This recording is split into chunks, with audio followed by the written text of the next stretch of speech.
Alo, chào Vinh, xin chào các bạn. Hôm nay thì mình chia sẻ cái bánh bao nha, với nhân gà.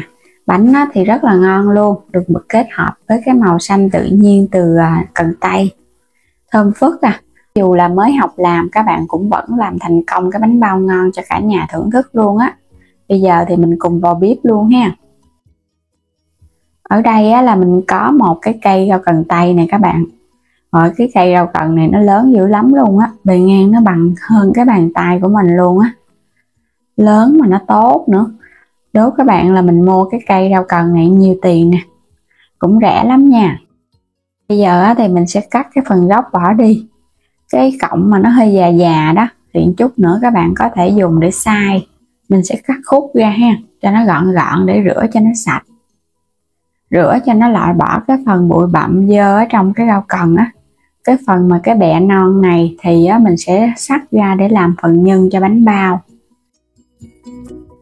Xắt nhỏ nhỏ thôi ha, xắt nhuyễn nhuyễn vậy nè. Một công thức đặc biệt hôm nay là mình cũng mới làm lần đầu luôn. Mình kết hợp với rau cần tây để tạo màu và để làm nhân bánh.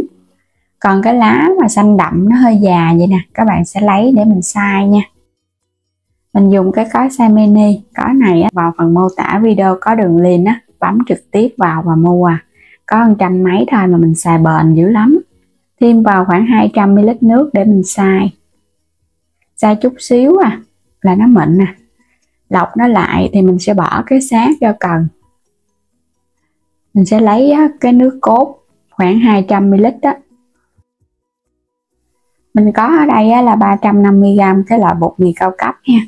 Thêm một muỗng canh đường, một chút muối, muỗng cà phê bung men khô.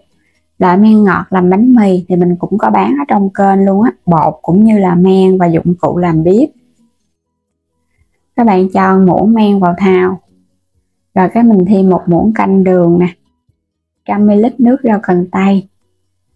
Đây là nước mỡ heo mình thắng lên mình cho một muỗng canh. Nước mỡ heo sẽ giúp cho cái vỏ bột bánh bao nó mềm xốp. Còn nếu mà các bạn không có thì mình dùng cái dầu ăn nha. Rồi cái thêm bột vô nè, muối, trộn đều lên. Mình dùng tỷ lệ ở đây là 2 chén dung bột và gần 1 chén nước rau cần tây. Nếu mà không có cần thì các bạn cứ lường bằng chén. Cứ trộn đều ha, rồi cho nó quyện thành khói. Cái nước rau cần nếu mà các bạn thích đậm thì mình chọn cái lá nó già và mình xay nhiều một chút.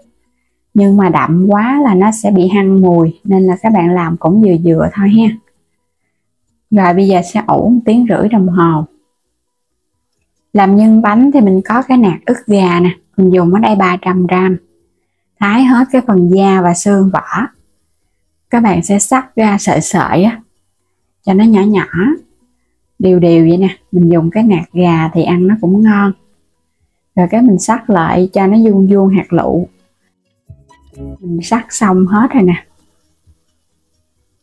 Dùng tiếp một củ hành tím ha, các bạn xắt nhỏ nhỏ ra, cho vào trong chảo dầu ăn, phi thơm phần hành tím cho nó dậy mùi thơm lên.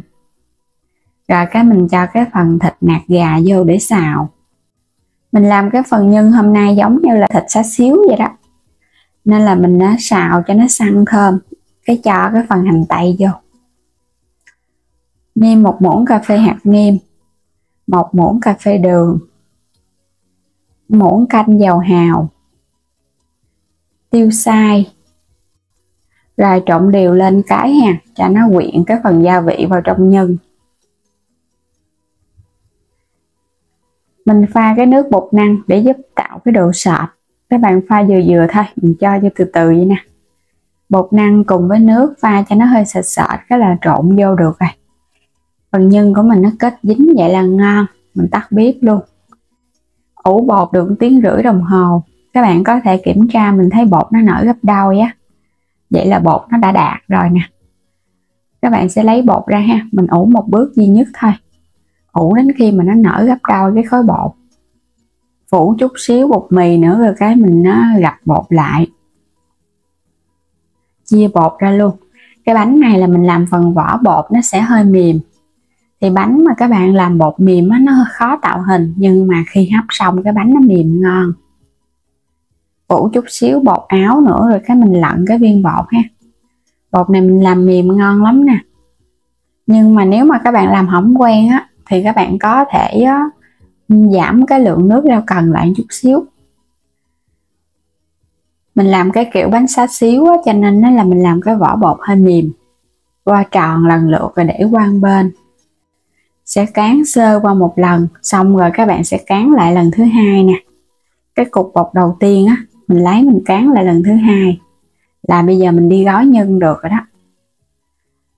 Đây mình sẽ cho cái phần nhân vô giữa. Một cái bánh thì mình một muỗng nhân thôi. Túm nó lại. Cái cách gói này thì mình thấy đơn giản nhất nè. Các bạn cứ túm mình siết. Mình chốt cái mối cuối cùng cho nó chặt ha. Lót cái miếng giấy nến ở bên dưới. Mình sẽ làm thêm một cái nữa. Cái bánh bao truyền thống á, thì các bạn phải xếp cái mép bột cho nó đẹp. Mình làm cái kiểu nhân gà này thì mình không có cần phải xếp các mối cho nó đẹp lắm đâu. Mình chỉ cần túm cho nó sát thôi. Và bánh này mình làm cũng nhỏ nha. Gói xong hết thì chất vào trong nồi đem đi hấp.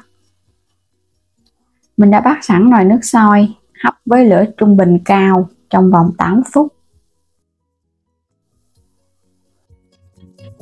Đủ thời gian là bánh nó chín thì các bạn tắt bếp luôn ha, rồi cái mình hãy mở nắp nhẹ ra.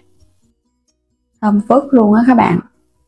Đây cái bánh á, mình đã ủ bột cho nó nở rất là nhiều và bột nó mềm thì cái bánh của mình nó nở nhiều vậy nè.